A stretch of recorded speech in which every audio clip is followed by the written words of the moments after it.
Bom dia, amados, graça e paz. Estamos iniciando mais um estudo pela Escola Bíblica Dominical à distância, a Igreja Fiéis à Palavra. Nós estamos situados no quarto ponto do calvinismo, graça irresistível, e estamos usando como ferramenta para a apresentação deste ponto os cânones de Dort, no capítulo 3 e 4. E esse capítulo 3 e o 4, ele foi importante para nós também relembrarmos alguns pontos importantes de todo o escopo doutrinário da ordem da salvação. E na última lição nós falamos sobre o conceito de sumo legislador, que Deus é lei para todos. E ele tem as prerrogativas divinas de exercer sua autoridade, que é absoluta e soberana. E nós falamos que a lei ela está em uma condição diferente, para o sumo legislador, e assim também nós possamos entender que esta lei ela reflete a natureza divina, é um testemunho do quanto Deus ele é soberano. Nós iremos continuar a lição hoje a partir desse tópico 9, nesse subtópico 9 do capítulo 3, dos cânones de Dort. Esse sínodo que foi uma resposta aos remonstrantes. É lógico que a doutrina calvinista ela é uma doutrina que abrange toda a vida de um servo do Senhor. Ela vai além dessas 5 respostas, mas realmente nós temos um carinho, um apreço muito especial, porque aqui está condensado aquilo que é de mais importante para nós, que é a mensagem do Evangelho, que é o poder do Evangelho. E a Bíblia toda, ela caminha nessa direção para a apresentação do Evangelho. Por isso que nós temos um apreço especial, e a relevância desses 5 pontos, na verdade, demonstra o quanto a doutrina da salvação ela deve ser o norte para todas as demais doutrinas. A doutrina da salvação ela agrega todos os pontos secundários. E se nós pecarmos aqui, realmente exortações bíblicas sérias estão sobre nós, como anátemas, Somos malditos se negamos estas verdades, se pregamos outro ensino além desse, porque não existe um outro evangelho. Então vamos ler, eu já coloquei na descrição do vídeo, desta live, o capítulo 3, o subtópico 9. Então vamos dar uma revisada, que nós já falamos algumas coisas sobre esse tópico na última lição, e hoje nós vamos encerrar ele, se Deus quiser. E ele começa assim: muitos são chamados através do ministério do Evangelho, mas não vêm nem são convertidos. Não é a culpa do Evangelho, nem do Cristo, que é oferecido pelo Evangelho, nem de Deus, que chama através do Evangelho, e inclusive confere vários dons a eles. Mas é sua própria culpa. Alguns deles não aceitam a palavra por descuido. Outros, de fato, a recebem, mas não em seus corações. Ainda outros sufocam a semente da palavra com os espinhos dos cuidados e prazeres deste mundo, e não produzem nenhum fruto. Isto é o que o Salvador ensina na parábola do semeador. Então gostaria que você abrisse a palavra de Deus no capítulo 3 de Mateus. Nós estaremos falando sobre esta parábola. Já vou deixar aqui a palavra de Deus aberta. Peço que você faça o mesmo e guarde essas passagens para que nós possamos acompanhar aqui o estudo e assim possamos desenvolver toda a linha de pensamento que nós separamos para apresentar hoje. Hoje nós vamos falar um outro aspecto, desta questão do sumo legislador, que são as causas secundárias. Como eu sempre digo, peço que os irmãos anotem, separem um bloco de anotação. Nós falamos sobre muitos termos que facilitam posteriormente o ensino das doutrinas. É de fundamental importância nós gravarmos esses textos para que nós não possamos toda vez voltar a eles e explicar o conteúdo de uma doutrina, se nós temos essa ferramenta de sintetizar as informações através dos termos. Então hoje nós vamos trabalhar sobre aquilo que é muito comum na doutrina calvinista, que são as causas secundárias. Nós falamos que a Bíblia ela desenvolve todos os seus assuntos, podemos assim separar, em 2 troncos. Um é um tronco metafísico e o outro é o tronco das causas secundárias. O tronco metafísico, como eu já disse anteriormente, é a origem de todas as coisas. Ela transcende o mundo material e você, como fiel à palavra, você tem que entender que todas as coisas procedem de Deus. Deus é a causa primária de todas as coisas. Mas Deus também criou, através da sua criação original, nós temos as causas secundárias. O homem é uma causa secundária, os animais são causas secundárias, os fenômenos da natureza também são causas secundárias. E todas essas causas secundárias, elas procedem da causa primária, que não é causada, que é Deus. Então Deus, ele decreta todas as coisas, e todas as coisas então procedem dele, como Criador. E assim nós temos que, mesmo Deus decretando todas as coisas, nós temos as causas secundárias, e através do conceito que nós aprendemos na última lição sobre sumo legislador, nós temos Deus imputando sobre essas causas secundárias a responsabilidade. Por isso que é importante nós entendermos os termos a partir do ensino bíblico. Então, responsabilidade não tem nada a ver com liberdade, em primeiro princípio.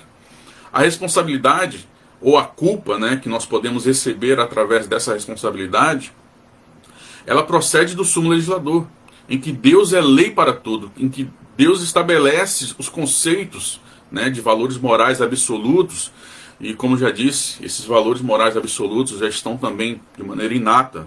Deus nos criou, o homem, um ser racional, a sua imagem e semelhança, e essa imagem e semelhança carrega essa informação, esse peso dos princípios de Deus.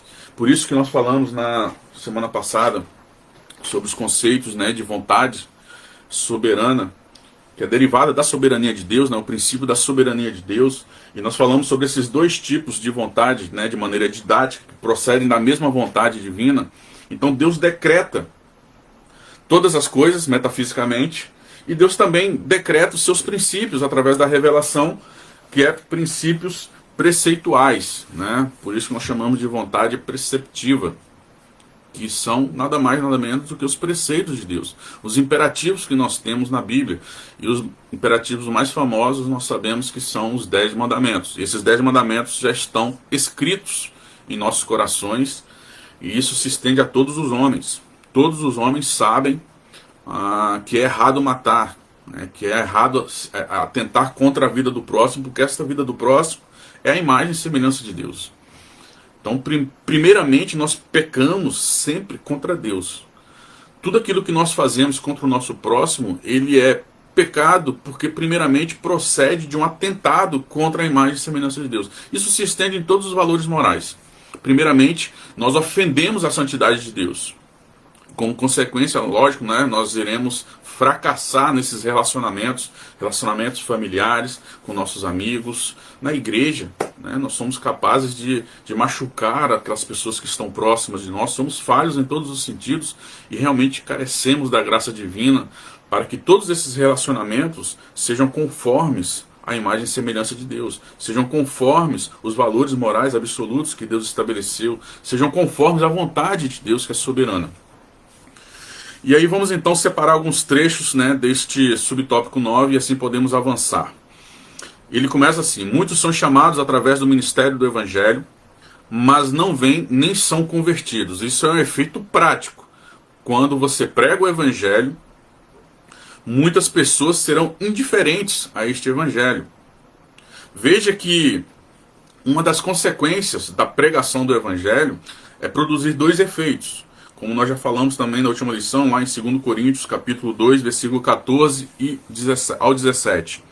2 Coríntios, capítulo 2, versículo 14 e ao 17, que diz assim: graças a Deus que sempre nos faz triunfar em Cristo Jesus, e por meio de nós manifesta em todo lugar a fragrância do seu conhecimento. O Evangelho não é indefinido. Nós temos a informação precisa do que é o Evangelho, do que é o poder de Deus para a salvação de todo aquele que nele crê. Então nós, quando pregamos, nós manifestamos essa fragrância do conhecimento, essas maravilhas que são contidas no Evangelho. Porque para Deus somos o bom perfume de Cristo. nos que se salvam e nos que se perdem. Para estes, certamente cheiro de morte, mas para aqueles, cheiro de vida, para a vida. E para estas coisas, quem é idôneo? Porque nós não somos como muitos falsificadores da palavra de Deus. Antes falamos de Cristo com sinceridade, como de Deus, na presença de Deus. Porém, entretanto, todavia, destarte, mas nós temos algo que é complicado de se dizer. Por que que as pessoas não creem no Evangelho? Se você acompanhou desde o primeiro momento essas lições, você vai perceber que com a entrada do pecado no mundo, as pessoas amam mais a mentira, ou elas suprimem a verdade, como se eles estivessem tentando afogar a verdade, e elas amam mais a mentira, deturpam tudo aquilo que ela tem em sua volta, que faz parte das obras, né, das poderosas mãos de Deus, e eles preferem adorar mais a criatura, desviar a glória que é devida a Deus para tudo, inclusive para o seu próprio coração, como uma maneira idólatra, né, de se autogloriar. E o pecado original nós temos isso, né, a manifestação desse desejo de retirar Deus do seu trono, e nós podemos tomar as nossas próprias decisões sobre o bem e o mal. E Isaías ele fala sobre isso, né, através da sua profecia, né, quem deu crédito à nossa pregação. Bem-aventurados são aqueles, né, que levam o evangelho, mas quem dá crédito a essa pregação? E por que eles não dão crédito a essa pregação? A culpa é da semente? A culpa é do pregador que falhou na transmissão da semente, naquele que está semeando a palavra? A culpa é de Deus, que não fez uma palavra que ela é apta a alcançar todos de uma maneira eficaz? Onde está a culpa? Ou onde está o problema que nós devemos resolver para que esta mensagem seja eficaz e todos aqueles que a ouçam possam realmente se converterem para a vida eterna? E veja que os Cânones de Dort ele vai trabalhar justamente sobre isso. Ele usa como base a parábola do capítulo 13 de Mateus. Então veja que nós temos duas condições aqui diante desta mensagem. Lembra da ordem da salvação? Nós temos o chamado externo, que é justamente esse chamado que provoca em muitas pessoas uma indiferença. Elas não dão o devido valor e elas não têm o cuidado necessário de preservar essa palavra em seu coração, e elas sufocam ou elas perdem essa palavra diante das circunstâncias. E isso tudo é causado neste momento em que as pessoas ouvem o chamado do Evangelho, mas em alguns esse chamado ele não será eficaz. E aí nós precisamos entender por que não é eficaz. E não temos uma ferramenta tão boa quanto a parábola da sementeira, né, para falar sobre essas condições que são vistas. Mas veja que na própria parábola e nesta mensagem que está no capítulo 13 de Mateus, nós temos uma informação que é importante, que está em paralelo com aquilo que nós falamos na lição anterior. Que primeiramente essas pessoas elas rejeitam o evangelho, ou esse evangelho se torna um cheiro de morte para elas como efeito, porque Deus endureceu seus corações, Deus tampou os seus ouvidos, Deus cauterizou os seus entendimentos. Essa palavra para eles, ainda que eles entendam, eles não a amam, esta palavra. E um dos motivos é justamente esse, né, que nós falamos anteriormente sobre esses dois troncos na qual a Bíblia ela está manifestando através dos seus ensinos. Primeiro é o tronco metafísico. Deus realmente decretou todas as coisas. Nada disso é uma surpresa para Deus. E quando Deus decreta todas essas coisas, nós também já falamos que Ele decreta com um princípio, com uma raiz boa, para que todas essas coisas contribuam para o bem daqueles que amam a Deus, daqueles que amam a Deus. E a justiça divina, ela também se manifestará em todos esses propósitos, na qual Deus decretou desde a eternidade. Então, quando nós rejeitamos o Evangelho, também coloca sobre nós um peso maior de dívida, já que também o Evangelho contém imperativos. Creia e se arrependa. Não quer dizer que você tem capacidade para crer, nem capacidade para se arrepender por si mesmo. para que isso aconteça, é necessário um tratamento, uma operação profunda da parte de Deus. Então veja que lá em Romanos capítulo 11, versículo 7 ao 11, diz assim, e vamos ver que a metafísica ela faz parte de todos os ensinos bíblicos, né? Nós não podemos negligenciar essa parte. Não precisa ficar assustado, né? Que nós vamos tratar aqui de física quântica, né? Basta você guardar isso no seu coração. A metafísica é Deus sendo a causa de todas as coisas, de maneira resumida. Transcende o mundo material, o mundo espiritual, tudo foi causado por Deus, tudo foi criado por Deus, e Ele é a raiz, a origem, o fundamento de todas as coisas. Então tudo que existe procede de Deus. E se tudo que existe procede de Deus, nós precisamos entender quem é esse Deus bíblico, através dos seus atributos, através da sua natureza que é santa, e também da sua pessoalidade, né? Deus não é um Deus impessoal. Então todas essas coisas decretadas procedem de um Deus pessoal, de um Deus em que sua vontade ela é boa, perfeita e agradável. E veja aqui Romanos capítulo 11, versículo 7, diz assim, e aqui temos duas verdades estabelecidas então, né, que possamos entender com mais calma, né, para que nós não podemos cair em contradição. Veja que Deus sendo a verdade metafísica de causar todas as coisas, não exime um homem das suas responsabilidades. Por isso que lá em Romanos ele fala assim, pois que o que Israel buscava não o alcançou, mas os eleitos o alcançaram. E os outros foram endurecidos.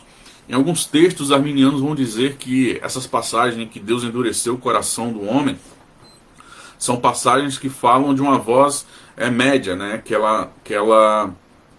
Os vasos se auto-endureceram, né? Mas se você olhar o contexto e a construção do pensamento de Paulo, né, que foi divinamente inspirado, nada disso é real.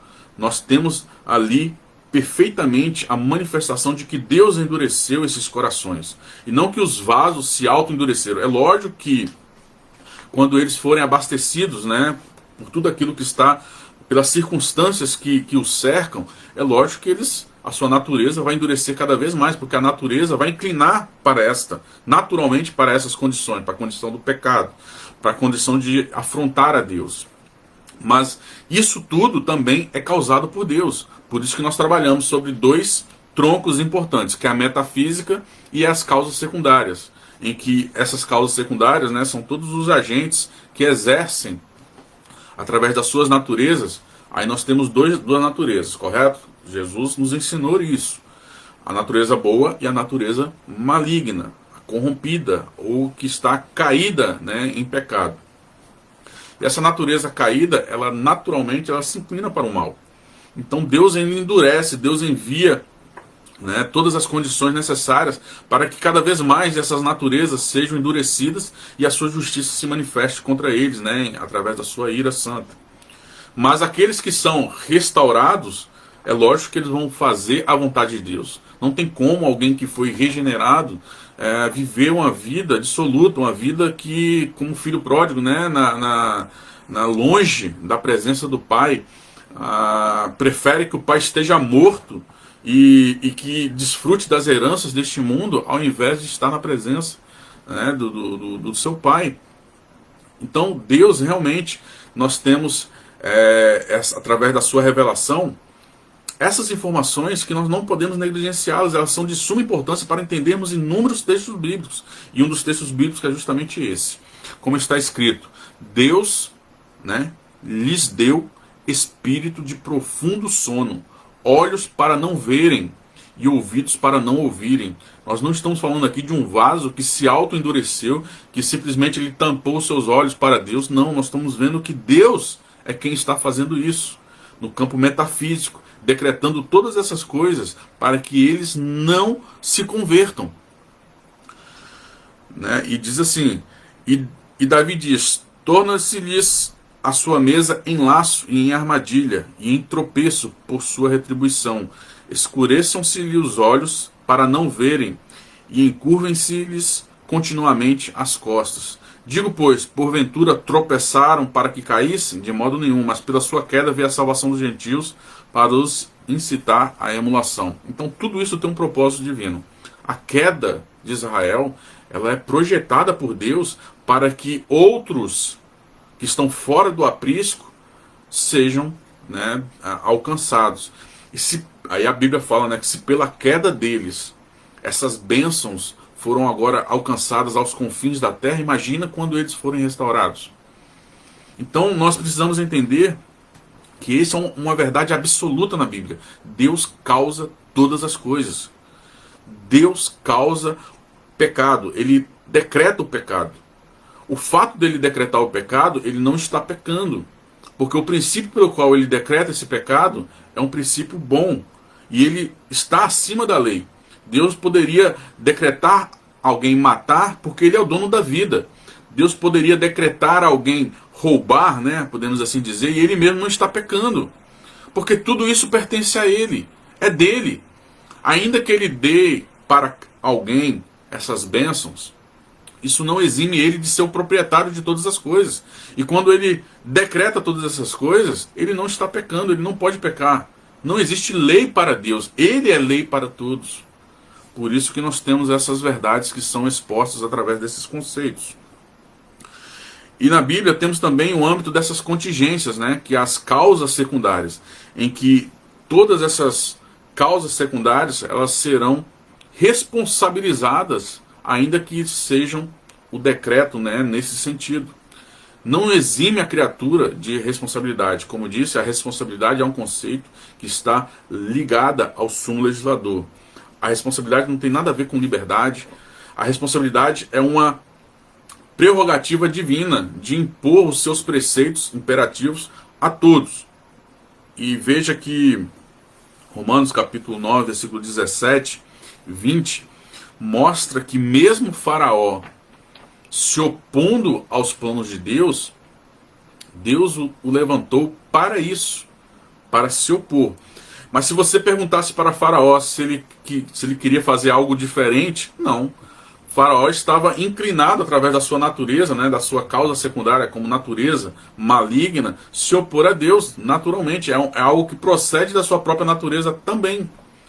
Então ele, ainda que tenha sido decretado que através dele Deus daria um juízo, né, sobre toda aquela idolatria que se instalou naquela nação, nós vemos que ele, Faraó, ele seria julgado diante de Deus com tremenda ira.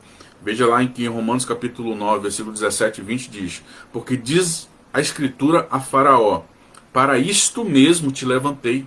Olha o propósito de Deus se manifestando através da vida de Faraó. Para isto Deus levantou Faraó. E isso é repetido também em Êxodo.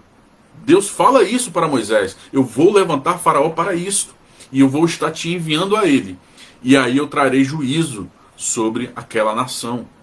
E lembra que a promessa para Abraão também faz com que ele seja, né, a nação israelita guardada dentro de Israel até que as outras nações encham-se a sua iniquidade, né, e no tempo certo Deus então traria também juízo a todas essas nações. Tudo isso é um propósito de Deus. E então ele diz assim: porque diz a Escritura a Faraó, para isto mesmo te levantei, para te mostrar o meu poder, e para que o meu nome seja anunciado em toda a terra. Logo, pois, compadece de quem quer e endurece a quem quer. Diz-me assim então, porque se queixa ele ainda? Porque quem tem resistido à sua vontade? Mas, ó homem, quem és tu que a Deus replicas? Porventura a coisa formada dirá ao que a formou: por que me fizeste assim?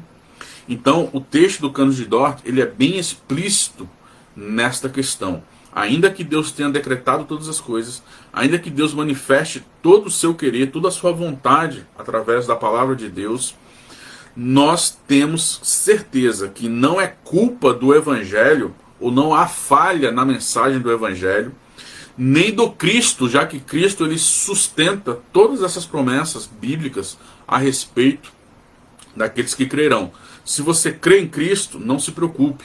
Cristo é capaz e tem o poder de suportar, de sustentar e de promover todas essas promessas, todas essas bênçãos celestes que estão contidas na mensagem do Evangelho, que é oferecido pelo Evangelho, nem de Deus que chama através do Evangelho. Então também Deus não é o culpado por você não crer, ainda que Ele tenha decretado todas essas coisas. Você não crê por causa da sua natureza, que é pecaminosa, que é inclinada a subverter, a perverter a mensagem do Evangelho. Então Deus, ele imputa sobre você toda a responsabilidade por negligenciar ou não dar o devido valor a esta mensagem. Não foi falha divina projetar uma mensagem pela metade ou uma mensagem que não suporta todas essas promessas. Não, todas elas estão ali. Quem crer, certamente não será confundido. Mas nós precisamos entender que quando Deus chama através do Evangelho, esses dois produtos, esses dois efeitos são realmente verídicos. Alguns irão crer e outros não irão crer. E que todas essas coisas também foram decretadas por Deus. E que mesmo Deus decretando todas essas coisas, Ele não exime a criatura de receber a imputação da culpa ou o juízo, né, por não crer. E aí você pode então questionar, né, diante de tudo aquilo que eu estou falando, por justamente não crer no Deus bíblico, que é pessoal, que é um Deus bom, em que todas essas coisas procedem de um Deus bom. E aí você poderá fazer a mesma pergunta que fizeram, né, em uma retórica, uma diatribe a Paulo, né? Mas por que Deus se queixa se nós estamos cumprindo a sua vontade? Aí a Bíblia já responde, né? Você está negligenciando a soberania, você está negligenciando o sumo legislador, e aí a Bíblia te diz, porventura, né, a coisa formada dirá o que a formou: por que me fizeste assim? Quem és tu, ó homem, que a Deus replicas? Quem é você? Você estava no princípio? Você deu alguma coisa para Deus para hoje poder ter, né, a prerrogativa de cobrar de volta? Você tem a capacidade de sondar os pensamentos de Deus, as riquezas profundas contidas no pensamento de Deus? Então você realmente não está apto a questionar: quem és tu, ó homem, que a Deus replicas? Veja que em Romanos, a palavra de Deus diz, né, que a eficácia do Evangelho, ela realmente é uma eficácia para aqueles que foram eleitos. Diz assim: assim, pois, também agora neste tempo ficou um remanescente, segundo a eleição da graça. Mas se é por graça, já não é pelas obras. Se você transformar a sua fé em obras, então ela deixou de ser parte da graça. A sua fé é procedente dos dons de Deus. Deus te deu a fé. Mas se você diz que você teve fé por si mesmo, você simplesmente transformou este dom em uma obra para a salvação. Apenas camuflou esse dom, como essa obra, como um nome de fé. A graça já não é graça. Se, porém, é pelas obras, já não é mais graça. De outra maneira, a obra já não é obra. Pois que o que Israel buscava não alcançou, mas os eleitos e os outros foram endurecidos. Mas os eleitos o alcançaram e os outros foram endurecidos. Então nós temos esse aqui, o efeito prático desses dois cheiros. Um cheiro de morte e um cheiro de vida. O cheiro de vida é para quem? Para os eleitos. Como diz aqui, o que Israel buscava não alcançou, mas os eleitos o alcançaram. E os outros, o que aconteceram com eles? Foram endurecidos. E esta mensagem do Evangelho causa repulsa mesmo, né, nas pessoas que a ouvem, porque é um escândalo. O Evangelho é um escândalo para os judeus, e para os gregos se tornou, para os gentios se tornaram esta mensagem, se tornaram para eles loucura, porque Deus usa as coisas fracas deste mundo e confunde as coisas fortes.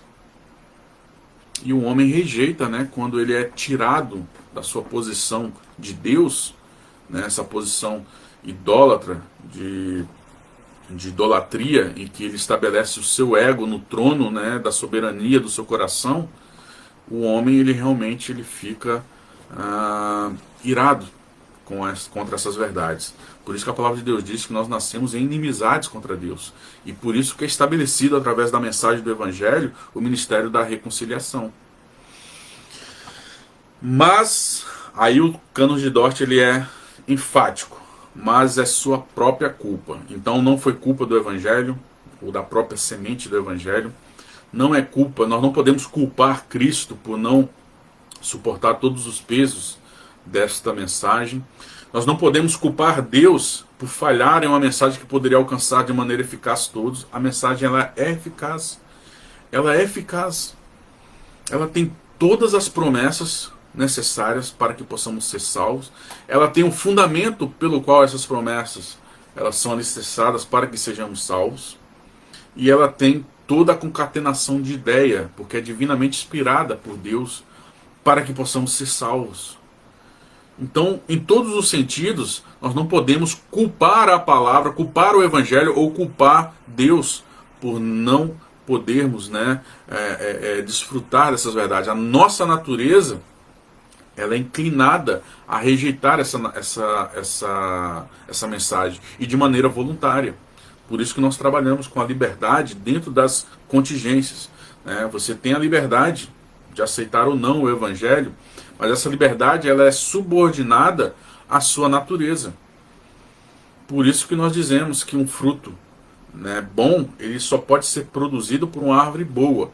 Um fruto maligno, ele será produzido por uma árvore maligna.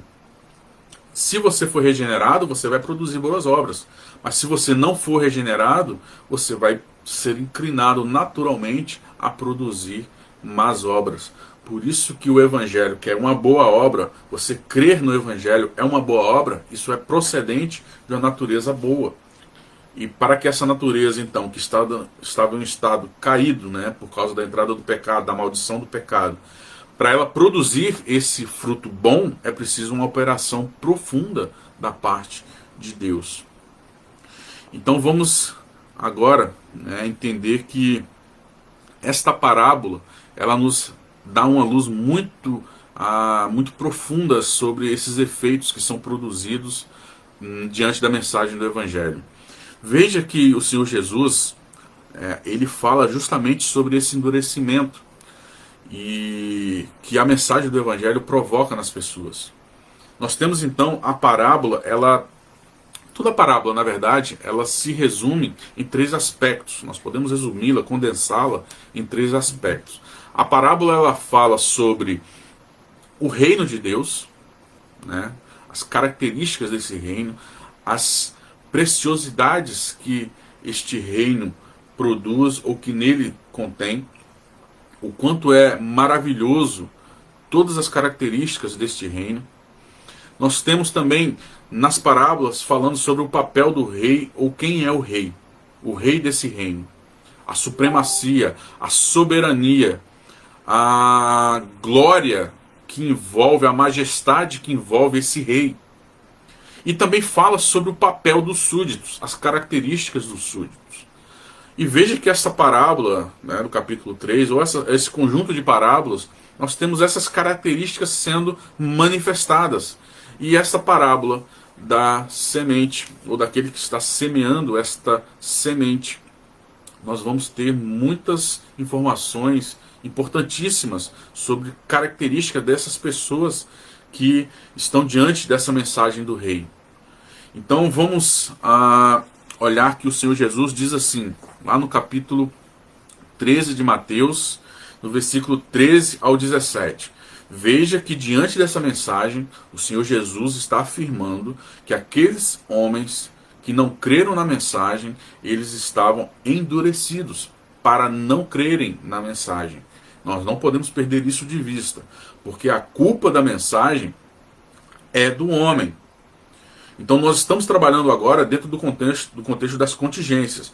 Deus não exime esses homens de responderem pela rejeição do Evangelho, sabendo que mesmo assim Deus decretou todas as coisas de maneira soberana.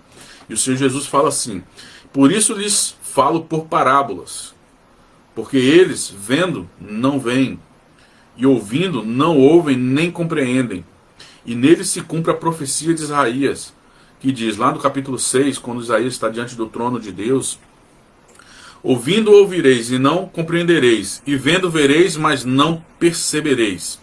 Porque o coração deste povo está endurecido, e ouviram de mau grado com seus ouvidos, e fecharam seus olhos, para que não vejam com os olhos, e ouçam com os ouvidos, e compreendam com o coração, e se convertam, e eu os cure.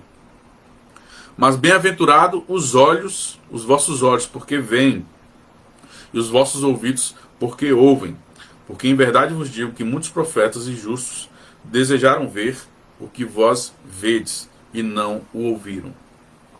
E ouviram o que vós ouvis, e não o ouviram. Isso se aplica a você também, fiéis à palavra. Você tem hoje a revelação completa de Deus através deste livro, a Bíblia Sagrada. E nós vemos que um dos grandes ataques, né, sempre na história da igreja, ou do povo de Deus, é diminuir a autoridade da palavra de Deus. Diminuir a autoridade destes textos que foram divinamente inspirados. E quando nós destruímos essa autoridade, nós perdemos toda a referência para o que é a verdade. E eu sei que aquilo que eu estou dizendo para vocês possa parecer duro, né? Dizer que Deus decreta todas as coisas. Mas Deus decreta todas as coisas partindo desse princípio que Ele é um Deus pessoal. Não é um Deus panteísta, né, que é impessoal. Não é um Deus estoico, que é fatalista, que não tem uma causa pessoal de todas as coisas que acontecem. Não, nós temos um Deus em que a sua vontade ela é trabalhada sobre esses conceitos, né? Que ela é boa, perfeita e agradável. Ainda que as circunstâncias possam nublar o nosso entendimento, nós temos essa certeza absoluta que todas essas coisas procedem de um Deus bom e que o final, todo joelho se dobrará e toda língua confessará, mesmo que você esteja agora odiando aquilo que eu estou dizendo. Mas nós temos essa certeza que Deus é a causa de todas as coisas. E por Deus ser a causa de todas as coisas, que a história trilha um caminho com infinita sabedoria. E é justamente esse o Deus bíblico que nós estamos apresentando. Então, nós passamos para o entendimento da parábola tendo esses dois tipos de entendimento. Que Deus ele endureceu, ele decretou o endurecimento desses corações. E como ele faz isso, nós temos várias informações que são as suas naturezas. A natureza do homem, ela naturalmente inclina para o pecado a partir do momento que ele caiu, que ele cobiçou aquele fruto no jardim. E a partir do momento que ele caiu em pecado, a sua natureza agora ela é inclinada a não amar a verdade. Já que uma natureza maligna ela vai produzir sempre frutos malignos ou inclinados para o mal. E uma natureza boa, então, ela produz frutos que são realmente condizentes com a sua natureza. Por isso que é necessário, antes, para que uma natureza maligna faça bons frutos ou boas obras, que o Evangelho, através do Espírito Santo, né, produzindo uma operação profunda de restauração ou de regeneração, e assim ela possa estar apta a produzir bons frutos, ou fazer a vontade de Deus de maneira consentiva, né, de maneira voluntária. Então nós temos essas duas informações que são importantes para nós agora passarmos para a prática desta mensagem. E veja que não é sua culpa, né, a culpa da mensagem, mas é a sua culpa pessoal. Alguns deles não aceitam a palavra e por causa do descuido. Isso é o texto dos Cânones de Dort nos diz. Então vamos olhar a parábola e ela vai nos informar justamente sobre isso. No versículo 3 dessa parábola, do capítulo 3 do Evangelho de Mateus,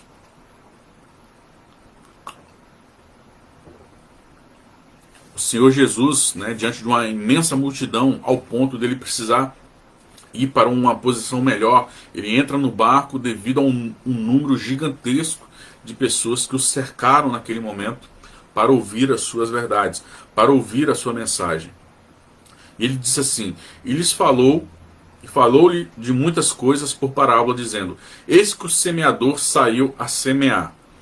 No versículo 3. E quando semeava, uma parte da semente caiu ao pé do caminho, e vieram as aves e comeram-na. Isso é no versículo 3 e 4. Aí ele vai explicar essa mesma parábola, então vou resumindo logo, né, essas duas partes, né, a parte em que ele cita a parábola e depois a parte que ele aprofunda um pouco mais no conhecimento, aplicando essas partes, né, estes textos chaves da parábola, essas palavras-chave, né, aquele que está semeando, a semente, aquele que está caindo na beira do caminho. Ele vai desvendar de uma maneira mais explícita, né, cada ponto-chave dessa parábola. Então eu vou fazer esse paralelo, usando os versículos que ele apresenta e o versículo que ele explica. Então no versículo 18 diz assim: escutai vós, pois, a parábola do semeador. Ouvindo alguém a palavra do reino e não a entendendo, vem o maligno e arrebata o que foi semeado no seu coração. Este é o que foi semeado ao pé do caminho. Veja que em inúmeras passagens bíblicas, a parábola ela nos remete a uma informação que ela se repete, que Cristo é este que semeia esta semente. Isso também se aplica a todos aqueles que se dispõem a pregar o Evangelho, a pregar a mesma mensagem. O próprio texto do capítulo de Mateus fala que Cristo é quem semeia esta semente. E o que seria essa semente? A própria parábola e também outras passagens bíblicas vai nos dizer justamente isso, que essa semente é a palavra. Ou de uma maneira junta, né? É quando você recebe esta semente no seu coração e aí se forma então uma unidade. Então, o semeador é Jesus Cristo. Isso se estende a todos os demais que se propõem, né, a pregar esta mensagem. E a semente é a palavra de Deus. Por isso que não é culpa da palavra, e ela usa essa expressão semente, porque na semente ela tem todo o poder de germinar, de produzir, de florescer em todo local que ela for plantada com as devidas condições que lhe são típicas. Então essa parábola ela não é para qualquer lugar em si. Ela só vai ter o seu efeito eficaz de uma maneira que vai produzir ou vai crescer de maneira consistente se uma terra for arada, for preparada antes. Por isso que a parábola ela vai dizer que a semente, ela, no primeiro momento, ela cai fora desta preparação. Ela cai à beira do caminho. Alguns podem usar, né, essa expressão como um local em que as pessoas transitam, né, para não danificar a lavoura, não danificar a plantação. Aí eles transitam pela beira do caminho, e quando eles transitam por este caminho, você pode perceber quando as pessoas elas passam em algum local que tenha grama e ali é o hábito das pessoas passarem por ali, você percebe que aquele caminho se torna ali seco, né, achatado, a terra fica dura. E veja que quando o semeador ele lançou a sua semente, ele jogou a sua semente também nesta área. Veja que o Evangelho ele não faz para nós distinção. Nós recebemos a ordem de pregar o Evangelho para todos. Ainda que esta mensagem caia em algum local que não foi preparado por Deus, ou que não recebeu antes uma preparação para que esta semente seja realmente eficaz. Por isso que nós não nos preocupamos em pregar o Evangelho para o ímpio ou para o salvo, nós não sabemos. Nós simplesmente pregamos o Evangelho. E num primeiro momento, não adianta a semente ser lançada, pérolas deste reino ser lançado para essas pessoas, porque elas não dão o devido valor, Por isso que o texto vai dizer que é por um descuido, o texto dos Cânones de Dort, porque elas não dão o devido valor. A semente ela está ali lançada, e aí você vê que as pessoas elas não têm amor por esta mensagem, ao ponto delas inclusive se tornarem inimigas de Deus diante dessa mensagem. Por isso que nós temos uma das primeiras figuras que temos aqui nesta parábola, são as aves. E veja que Jesus vai dizer que o maligno, na qual essas aves estão representando, ele arrebata o que foi semeado no seu coração. Este é o que foi semeado ao pé do caminho. Então, a mensagem que nós estamos propagando, promovendo do Evangelho, ela é direcionada ao coração. Mas se esse coração ele não recebeu da parte de Deus a sua preparação para que essa mensagem surta o efeito, então é lógico que a semente ela será exposta. Essa semente será rejeitada, ela vai cair em uma terra que ela não vai encontrar abrigo, As pessoas elas estarão então negligenciando e, por assim dizer, se tornando indiferentes a esta mensagem. E aí Satanás ele coloca, né, uma oposição nesses corações, justamente porque essas pessoas realmente não dão o devido valor. Se você perguntar para uma pessoa onde está o seu ídolo está naquilo que ela ama. Se ela ama alguma coisa, você tem que tomar cuidado desta coisa ela não ser maior do que Deus. E o problema é de que você colocar o seu peso, o peso do seu amor, a sua idolatria em todas as coisas menos Deus, a consequência é que todas essas coisas podem ser roubadas, todas essas certezas elas não são absolutas, você não tem a garantia de guardar nada se não for a fé em Deus. Porque justamente quando nós olhamos para as coisas do reino, muitas parábolas nos diz que se nós realmente dessemos o valor a este reino, nós venderíamos tudo e estaríamos ali então tomando como posse algo que pertence ao reino, de tão precioso que é. Mas se você não dá o devido valor realmente, e aqui nós temos a figura do inimigo colocando uma resistência neste coração duro, que não foi trabalhado, que a semente foi lançada nele e ela não criou então uma consistência, um crescimento. E assim nós temos que 2 Coríntios capítulo 3, versículo 3 diz: porque já é manifesto que vós sois a carta de Cristo, ministrada por nós e escrita não com tinta, mas com o Espírito do Deus vivo, em tábuas, não em tábuas de pedra, mas nas tábuas de coração, das tábuas de carne do coração. Então veja que Deus ele te dá um novo coração. É necessário uma operação do Espírito Santo para que esta mensagem realmente tenha a sua toda a essência, a sua materialidade, de forma que realmente cresça e se torne resistente a todas as intempéries deste mundo, todas as consequências, todas as coisas que nos cercam, de forma que ela está abrigada, guardada dentro deste coração e não de uma maneira descuidada. Quantas pessoas, né, nós temos então dentro da igreja, em uma igreja que não preza pela palavra, elas realmente são apenas crentes professos. Nós percebemos que quando a igreja ela não cresce voltada para a palavra de Deus, esta igreja, quantos ministérios, né, nós vemos, ministério de louvor, ministério de boas ações, né, de caridade, as igrejas promovem uma identidade, né, não na palavra, mas nessas coisas periféricas, que todas elas têm o seu devido lugar, lógico. Mas se você não tem o apreço, por isso que nós devemos ser uma igreja fiel à palavra, uma igreja bíblica, uma igreja que tem como fundamento a doutrina dos apóstolos. E veja que o avivamento que acontece na igreja primitiva, ela tem como princípio primeiro o quê? A doutrina dos apóstolos. Depois que esta doutrina é estabelecida no coração, nós temos uma mesma fé, uma mesma comunhão, uma mesma unidade de pensamento. Então não existe comunhão, não existe louvor, não existe oração se ela não está alicerçada nesse primeiro princípio. Por isso que o Sola Escritura, o grito resgatado da Reforma Protestante, é um princípio formal. Nós temos os princípios materiais da Reforma Protestante, que é a fé. A fé procedente de um dom da parte de Deus, da graça de Deus, em que Cristo, somente Cristo, é o nosso autor e consumador dessa fé. Mas veja que para que todas essas coisas sejam estabelecidas no coração da igreja, e que ela se torne uma igreja que realmente é um corpo, uma unidade com o mesmo Espírito, é necessário antes a palavra, o cuidado com a palavra.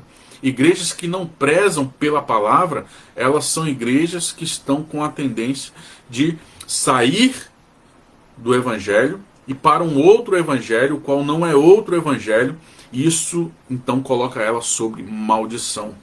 Se do púlpito da tua igreja produz uma mensagem que não é pautada, respaldada, firmada, em que a palavra é o centro, né, desta igreja, já que nós temos que Jesus ele aponta para a tua verdade, a tua palavra é a verdade.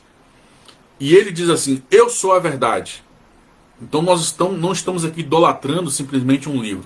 Nós estamos manifestando as revelações desse livro em que a nossa fé ela está externalizada, ela está professada, mas que esta fé professada ela não é apenas da boca para fora, porque ela está enraizada em nossos corações. E se ela está enraizada em nossos corações, ela está guardada, protegida pelo próprio Deus, através do seu Espírito que sela essas coisas nos nossos corações, essas verdades nos nossos corações. Mas se você tem uma igreja que ela prefere outros ministérios como identidade, você está realmente correndo um sério risco. Porque todas as outras coisas que permeiam a igreja, elas só fazem um sentido se elas estão firmadas na verdade da palavra. Então, nós temos muitas igrejas que professam dizerem que são bíblicas, mas você só conhece ela por ministérios. Ministério de evangelismo, ministério de piedade, de caridade, de boas ações, ministérios para promover liderança, ministérios para... Hoje, né, uma das grandes doutrinas que tem imperado no seio da igreja é esse novo movimento, né, de coaching, né, de pessoas que no final são mais uma versão da teologia da prosperidade. Mas nós temos então a certeza da importância, da relevância dessa palavra, dessa semente. Ela não pode estar simplesmente na beira do caminho, exposta, né, aos inimigos da fé, para que desmereçam o seu valor. Então a igreja que ela é fiel, que ela é bíblica, ela tem essa palavra guardada no seu coração, protegida no seu coração. A inerrância bíblica, a infalibilidade bíblica, em que todos os homens devem passar por esse crivo, né, o só escritura. Pois bem, e assim continua. Mas é sua própria culpa, né, o que o texto dos cânones de Dort estão nos apresentando, que é culpa do homem, que é culpa daqueles que estão ouvindo, e outros de fato recebem, mas não em seus corações. E por isso, quando desaparece a alegria de sua fé temporária, viram as costas à palavra de Deus. No versículo 5 diz assim, do capítulo 3 de Mateus: e uma outra parte caiu em pedregais, ou pedras, né, ou um solo meio rochoso, onde não havia terra bastante. E logo nasceu, porque não tinha terra funda. Mas vindo o sol, queimou-se, e porque não tinha raiz. Queimou-se e secou-se, porque não tinha raiz. Aí Jesus vai explicar lá no versículo 20, dizendo: o que foi semeado, né, em pedregais é o que ouve a palavra e logo a recebe com alegria, mas não tem raiz em si mesmo, antes é de pouca duração. E chegada a angústia, a perseguição por causa da palavra, logo se ofende, né? Ele se rende, ele se prostra diante dessas coisas circunstanciais. Veja que uma parte da semente, ela cai em uma terra rochosa. Uma terra que ela produz, em algum sentido, tem um pouco de terra. Isso acontece muito em avivamentos, ou em igrejas que têm um pragmatismo acentuado na sua forma de pregar o evangelho. Nós vemos igrejas que usam equipamentos sofisticados de som, equipamentos de alta tecnologia, fumaça. Você já viu isso? Um pregador pregando com fundo, né, usando um fundo musical, e a fumaça começa a brotar do chão, e aí as pessoas são levadas à euforia, levadas a um sentimento de alegria, um sentimento muitas vezes também emotivo, de choro. Tudo isso são técnicas mundanas para tentar agregar algum valor à palavra de Deus por incredulidade, ou mesmo por não ter a palavra como realmente referência para a doutrina, referência para as nossas inter-relações, referência para o caminho que a igreja realmente deve seguir. E aí você começa a agregar coisas a esta parábola, como se fosse um fermento na massa, para que ela possa cumprir os seus efeitos, né, cumprir a sua eficácia. Mas essa palavra ela já tem toda a sua eficácia natural, né, contida nela. Ela foi projetada para que aqueles que foram trabalhados pelo Espírito Santo a recebam verdadeiramente. Então você vê isso acontecendo muito em falsos avivamentos ou em igrejas pragmáticas que tentam agregar algo à palavra de Deus para que as pessoas se comovam. E aí você vê que o Senhor Jesus vai ser certeiro dizendo que quando essa palavra ela foi lançada, essa semente ela foi lançada, ela rapidamente brotou. Mas ela brotou ou ela manifestou vida apenas circunstancial. Ela não teve um crescimento gradual, ela não teve um crescimento em que, a partir do momento que ela foi tratada ali naquele coração, a pessoa ela saiu dos rudimentos da fé e começou a crescer, como nós estamos fazendo aqui. Nós estamos avançando em muitas doutrinas que são difíceis de digerir realmente, mas elas foram feitas para você. Você não pode estar sobre exortações terríveis na palavra de Deus e querer apenas permanecer em rudimentos doutrinários. Não. Paulo ele é enfático, o escritor de Hebreus ele é enfático nesse sentido. Nós devemos crescer no conhecimento, porque o conhecimento nos liberta do falso ensino e nos liberta de qualquer vento de doutrina que possa estar nesse momento alcançando seus ouvidos diante dessa disseminação, né, que hoje nós temos da tecnologia, dos meios sociais. Hoje nós estamos muito mais expostos que outras gerações ao conhecimento superficial, a um conhecimento que você não mastiga, você não se alimenta, né, de maneira apropriada, e você também não rumina, você também não fica ali trabalhando massificando este conhecimento. Então você vê que Jesus ele diz justamente isso, que essa parábola, que essa semente, ela foi lançada e rapidamente ela brotou. Rapidamente surgiu alegria no coração das pessoas, surgiam sentimentos, né, à flor da pele, né, pessoas chorando diante dessa palavra, dessa semente. Pessoas que se comovem, vão lá na frente através de um chamado, de um convite ali naquele momento. E tudo isso passa apenas como algo que é professado da boca para fora. Porque quando esta palavra cresceu, ela não cresceu com raízes. Ela cresceu com o mínimo possível de uma terra ali, em meio a rochas, mas ela não teve as condições necessárias para se desenvolver de maneira como ela deve ser desenvolvida. O conhecimento,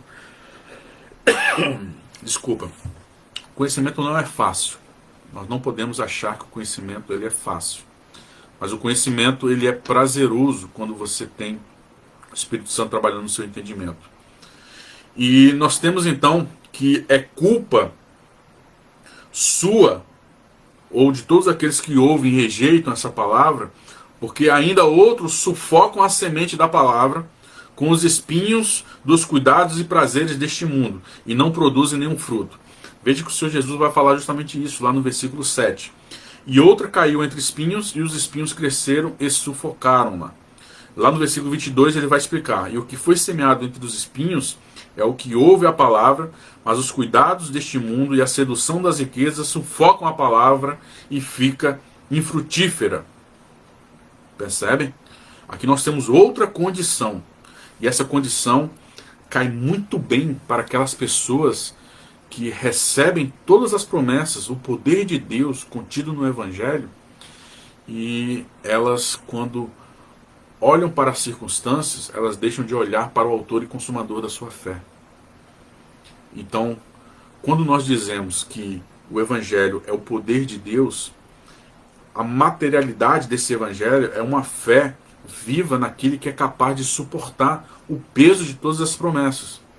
Que nós temos um Deus que ele, do início ao fim, ele trabalha no nosso entendimento para que a obra seja completa. Por isso que ele envia o Espírito Santo, para que essas verdades, essas doutrinas, elas sejam seladas em nossos corações e assim nós possamos ter o penhor hoje, ainda hoje, nesta vida, entendendo que nós estamos guardados em Deus, que o meu socorro vem realmente do Senhor, que fez os céus e a terra e que nos conduz, mesmo em meio ao vale da sombra da morte, nós estamos seguros por um bom pastor.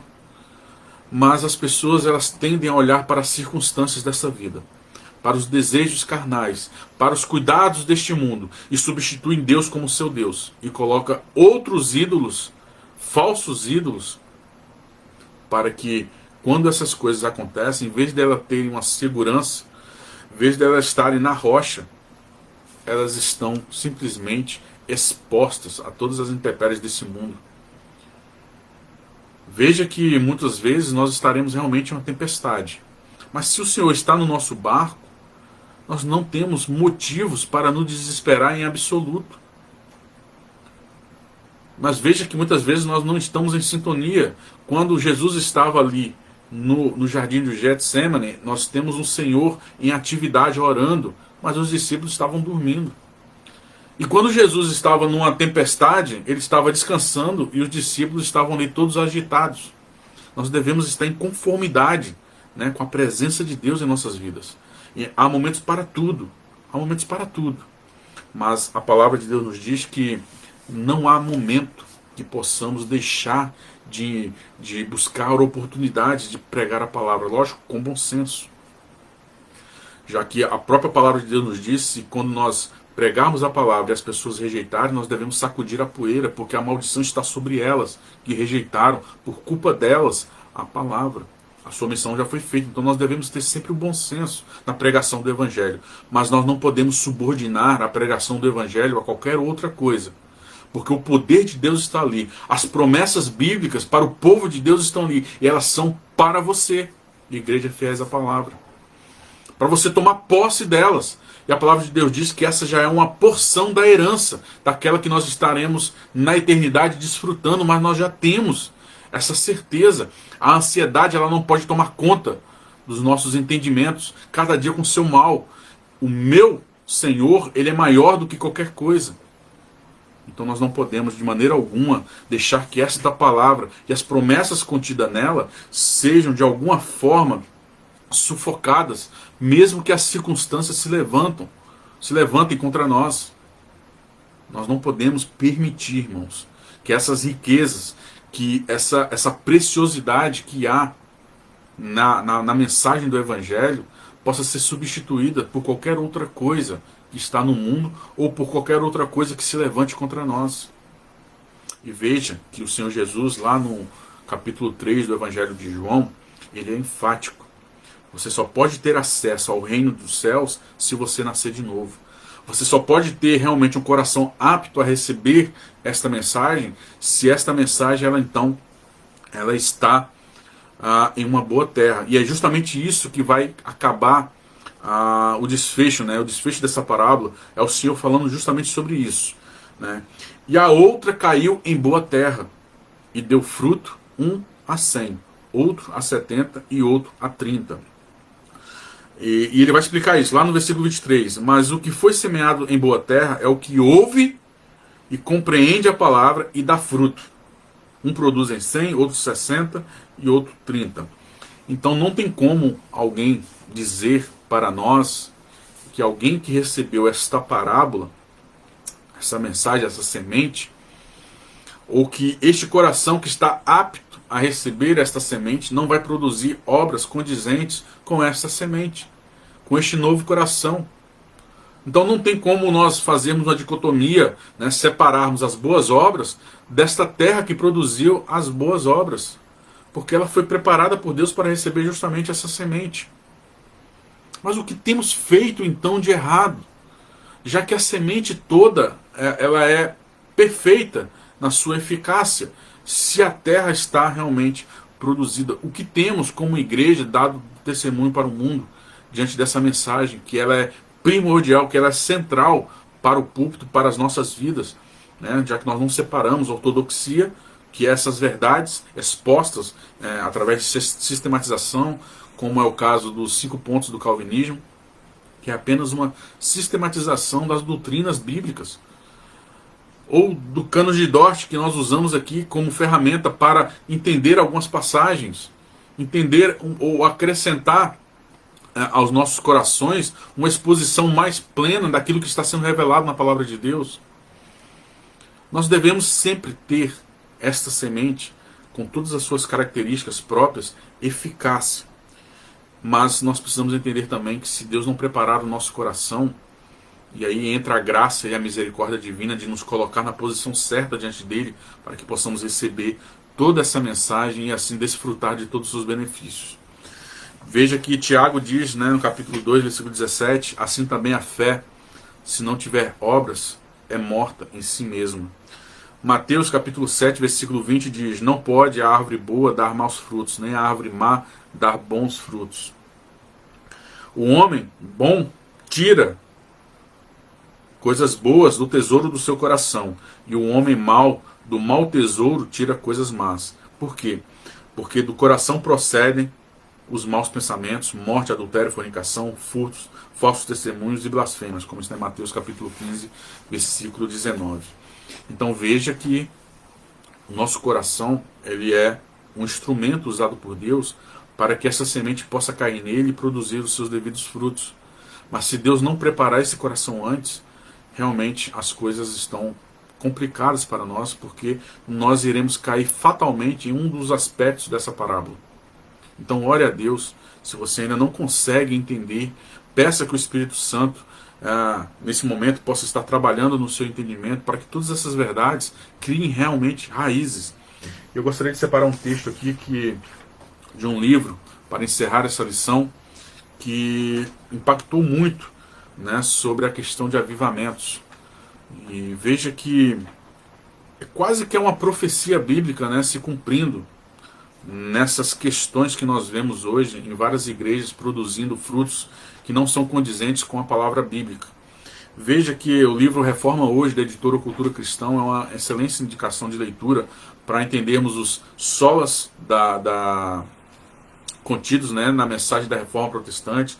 Sola Escritura, somente a Escritura; Solus Christi, somente Cristo; Sola Fide, somente a fé; Sola Graça, sola gratia, né, somente a graça; e Soli Deo Glória, somente Deus, toda a glória.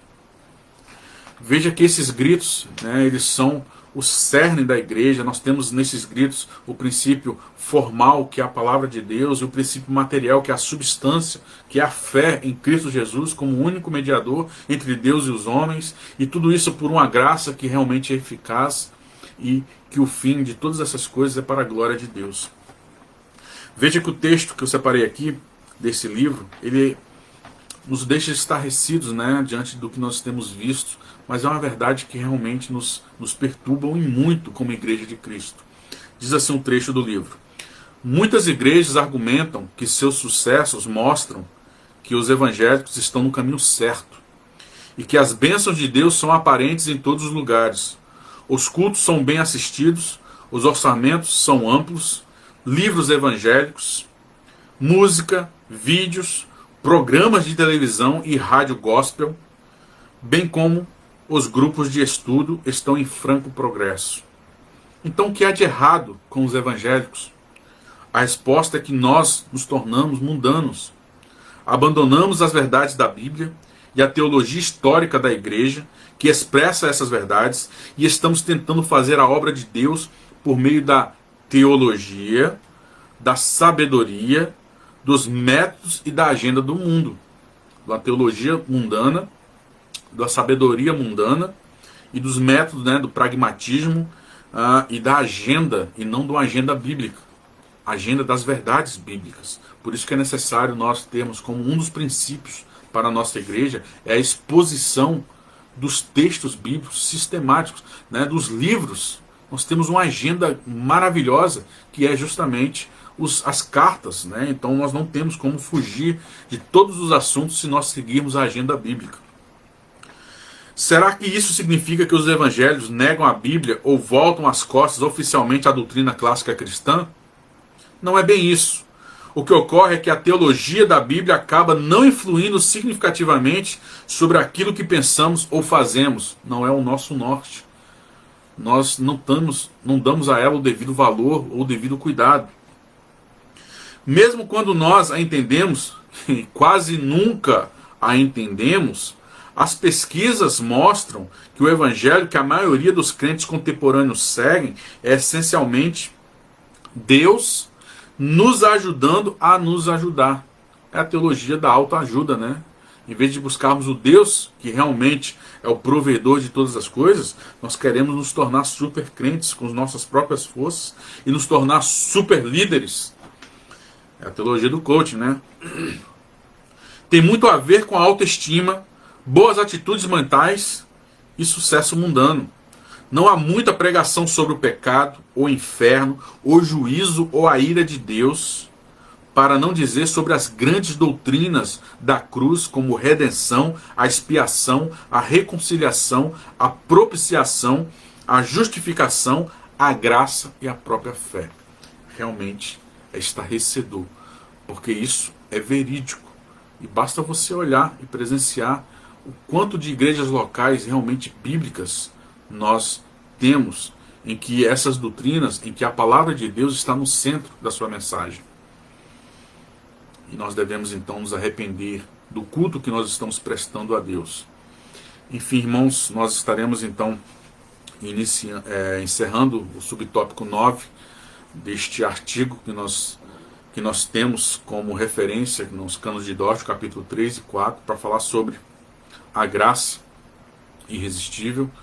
E assim nós estaremos agora, mais uns 2 minutos aí, 3 minutos, ouvindo uma mensagem bíblica com o pastor Felipe Canosa, no mesmo canal da Igreja Fiéis à Palavra. Então, agora nós estaremos encerrando, mas daqui uns 2 ou 3 minutos o pastor Felipe estará então iniciando sua mensagem através deste mesmo canal.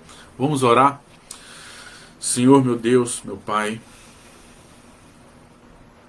verdadeiramente, Senhor, precisamos de um avivamento. Não desejamos perseguição, não desejamos nada além de um avivamento, Senhor. Sabemos que somos fracos, que se é a Tua graça, se não é a Tua graça, realmente nós iremos falhar miseravelmente nos propósitos de sermos bíblicos, mas que cada dia mais possamos crescer na Tua presença, através dessa semente. Sabemos que é o Senhor que dá o crescimento a ela, e precisamos cada dia mais que ela cresça, Senhor, ao ponto de todas as verdades que professarmos não sejam verdades particulares, mas sejam verdades externas a nós. A Tua palavra é a verdade, Senhor. Que a minha opinião seja lançada por terra, mas que do púlpito da Tua igreja, Senhor, proceda tão somente o genuíno Evangelho. Fala conosco cada dia mais, Senhor, através da Tua palavra, através do Teu Espírito, operando em nossos entendimentos a compreensão dessas doutrinas, iluminando, Senhor, cada parte do nosso entendimento, para que possamos cada dia mais crescer, Senhor, em conhecimento e também em prática desse conhecimento, para que a nossa fé possa ser viva em nome de Jesus. Amém. Fique assim com o pastor Felipe Canosa. Mais uns 2 minutinhos aí, ele estará entrando ao vivo. Deus possa te abençoar.